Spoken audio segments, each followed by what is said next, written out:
Even when I was a younger guy, I had a part-time job, and we might have hated our job, but we kind of liked the boss, and we kind of liked working there, even though it was crap pay. But it's just the idea of, yeah, I'll stay after work for a few hours. It's crap pay, but I like the people, I like the job. But it doesn't seem like these managers in these businesses don't seem to understand when people are happy, they will do more for you. They might say, hey, you know what? I was going to log off for my kid's soccer game, but let me take my laptop with me and actually do some extra work. What's in the mentality of managers that feels like, is it because like if people are happy, they might lose their jobs? Is it like be or be killed type thing? Or what is it that feels like I need to have this complete control over you? Uh, um, I just never fully understand it. Maybe that's why I'm an independent thinker, you know. Well, we love that you're an independent thinker. You may have heard of Al Capone, the famous gangster. The way he got put in jail was for tax fraud. Right. Well, it turns out Al Capone had an accountant named Seth Sideman, no relation. And Seth wrote a book called Memos to the Pivot Man. And a pivot man is somebody in the 20s, that was the term for it, a middle manager. You have a boss and you have employees. So the people you're talking about aren't evil. They're not mean.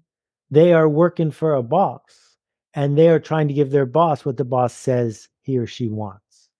And where the disconnect happens is the mindset of productivity is this function of how fast can we turn this machine. And yes, we need machines to turn fast, but the machines are now controlled by robots.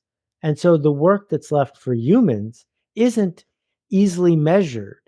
What it is important. And so it is possible to create the conditions, not for people to go to the soccer match because their boss asked them to, but because they want to make a difference, to create the conditions for possibility. So a year and a half ago, I organized the Carbon Almanac. Not one person, including me, got paid. I worked on it full time for a year. 300 volunteers in 40 countries. And we worked on it 24 hours a day as the time zones passed. We built an award-winning 97,000 word book that got translated into multiple languages. And we did all of it ahead of schedule without one person being a manager, because we created a situation where people could contribute, feel like the contribution was worth something, and where we criticized the work, relentlessly raising the standards, but we never criticized the worker. Mm-hmm. And that is where so many organizations get stuck.